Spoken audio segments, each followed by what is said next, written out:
የተወዳጁን ዩቱበር የልጅ አባት መሆኑን ሲሰሙ ወንድሞቹ መለኛውና ሀብ ደስታቸውን በይፋ ሲገልጹ፣ በጣም በፍቅር የሚወደው ናቲ ጓደኛው በእንባ ሲታጠብ፣ ሌላኛው የስራ አጋራቸው ፍፄ ገና ሳይወለድ በልብስ ስጦታ ሲያንበሸብሻቸው፣ ሌላኛው ወንድማችን ደግሞ ሙስሊሙ ያሲን ኮሜዲ የሆነ ንግግሮችን እየተናገረ ሁለቱንም ሲያዝናናቸው፣ እኛም ኦዲየንሶች ይህ ነገር እውነት ነው ውሸት የሚለውን በጉጉት ስንጠብቅ እነሆ በዛሬው ዕለት ኮሜዲ የሆነውን የሰሞንኛውን የአርግዣለሁ የጸንሻለሁ እስከ ዛሬ እናንተን ደብቀናችሁ ነበር ስናረግ ነበር የሚሉና ሌሎችም ኮሜዲ ሆኑ የተለቀቁ ቪዲዮዎችን በማስመልከት በዛሬው ዕለት እውነቱን በዶክተሯ አውቀናል። አብረን ቪዲዮ ነው።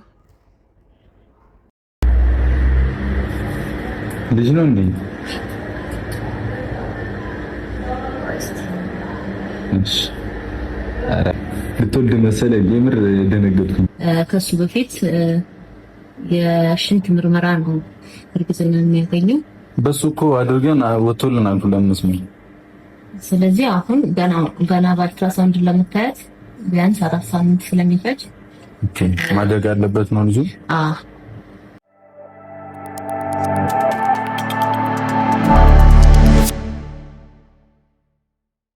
ሰላም ሰላም፣ የተወደዳችሁ የኔ ውድ ቤተሰቦች እንዴት ናችሁ? እንግዲህ የምንወዳቸው ሁለት ባልና ሚስቶች ዛሬ ሰሞኑን ኮሜዲ የሆነ አጓጊ የሆነ ቪዲዮ ሲለቁልን የነበረውን በዛሬው ዕለት ይፋ አድርገውልናል። ያው ውጤቱ ለአብዛኞቻችን ያው ኮሜዲ የሆነ ቪዲዮ ሸር እያደረጉልን እንደሆነ አክሴፕት አድርገናል።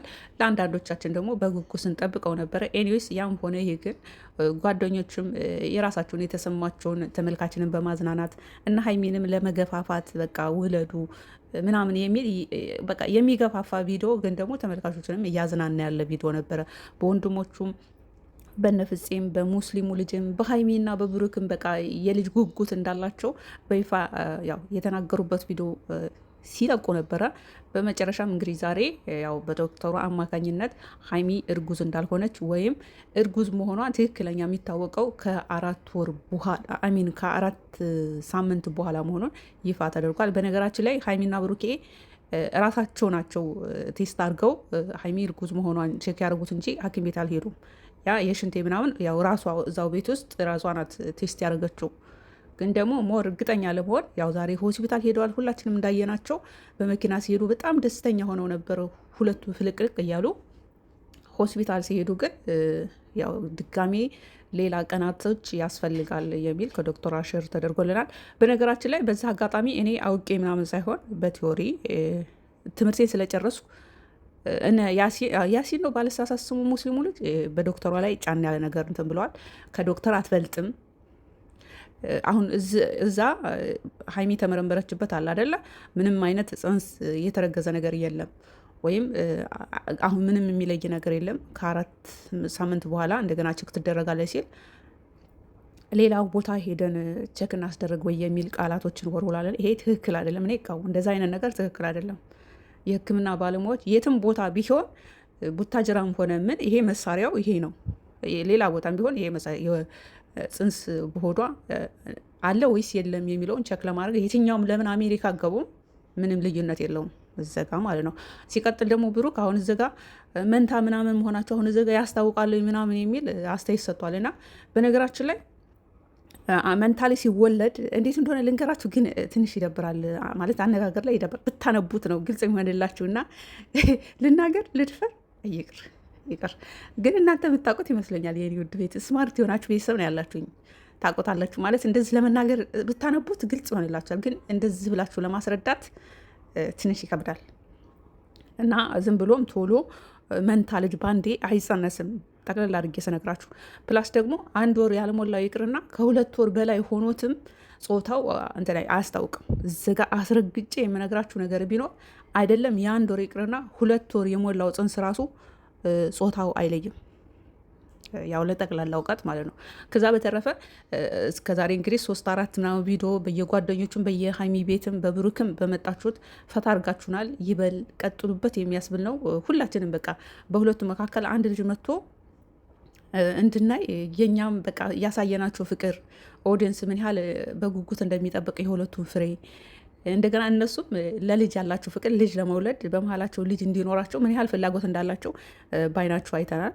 በተለይ ናቲ እኔ በዛ አጋጣሚ እየተሰጠኝ አስተያየት አለ። እኔ የተናገርኩበት መንገድ ትክክል አለመሆኔን አርም ያለው አንዲት እህታችን በደንብ አድርጋ ጽፋልኛለች። ኮመንቷንም አንብ ያለው ናቲ በጣም ያለቀሰው ልጁ በወለድ ጊዜ እንግዲህ በዛን ጊዜ ብሩክ ለናቲ ያሳየውን ፍቅር አስመልክቶ ነው እንደዚህ ያስለቀሰው የሚል አስተያየት ተሰጥቶኛል እና አክሴፕት አድርጌያለሁ። በጣም ነው የማመሰግነው። እንደዚህ ነው ትክክል ያልሆነ መስመር የዘለለ ስህተት ስሰራ ወይም ስህተት የሆነ ነገር የሆነ ሸር ሳረግ ቶሎ መታችሁ በወቅስም ማለት ትችላላችሁ፣ በስድብም ማለት ትችላላችሁ። ትክክል ያልሆነ ነገር ትክክል አይደለም ዘርቤ ወደዛ ብላችሁ በኮመንት እኔም በትክክል ማረም ትችላላችሁ።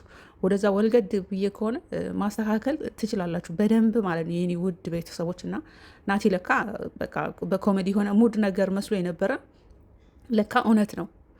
ብዙ ቅርርቦሽ አልነበረንም፣ ግን እኔ ልጅ አንቺ ባለቤቱ በወለደች ጊዜ ብሩክ አለሁ ከጎን ነኝ ብሎ ባሳየው ፍቅር ነው ለካ እንደዛ ተንሰቅስቆ ያለቀሰው እና ያ ስሜቱ ስላለ አሁን ብሩክ ደግሞ እና ሀይሚ ጸንሳለች የልጅ አባት ሊሆን ነው ሲል ናቲ ልጅ ሲወልድ ስሜቱን መቋቋም አቅቶት ብሩክ ከጎን ሆኖ ያጽናናው ያ ነገር ነው ፊቱ ላይ መጥቶ ያስለቀሰውን የተረዳሁት ይህን ነው።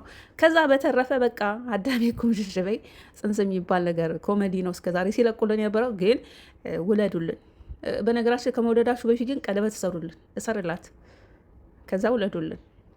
ጨዋነታችሁን፣ ስርዓትነታችሁን 2 ዓመት ሙሉ እንዲህ ሳትነካኩ መኖራችሁን ሳላደንቃላት የፈለገ ነገር በቃ የወዲን መቆጣት ምንም ነገር ታድርግ ጨዋነቷን በጣም ነው የማደንቀው። ሀይሚ ብሩክ ራሱ ቁጥብነቱን ይሄ እኮ አሁን የብሩክ ራሱ እኮ አፍላ ፍቅር በቃ ምንም እኮ ልጨብጠው የሚል እድሜ ላይ ነው ያለው። ሁለቱን ቁጥ ብለው 2 ዓመት ሙሉ ድፍን አድርገውታል። እንግዲህ ከዚህ በላይ ምንም የምንጠብቀው ነገር የለም። ልጅ አምጡልን ነው የምለው። በእንግዲህ እስከዛሬ ሲለቀቅ የነበረው ያው ጸንሳለች እስከ ዛሬ አናደርግም ነበረ፣ ውሸታችን ነው አናደርግም ስንላቸው የነበረው ግን ስናደርግ ነበረ፣ አርግዣለሁ ምናምን የሚለው ኮሜዲ የሆነው ቪዲዮ ያው በዛሬው ዕለት ይፋ ተደርጓል። ኔክስት እንግዲህ እርግዝና ወደ እርግዝና ምናምን ብቻ በአጠቃላይ ጠቅላላ አድርጌ ስነግራችሁ እስከዛሬ በጓደኞቹም በሱም የተለቀቀው ኮሜዲ ነው፣ አውቀው ነው። ግን ልጅ ውለዱ። ልጅ በረከት ነው። ልጅ በልጅነት ነው። ደስ ይላል። ይመቻችሁ ቤተሰቦች።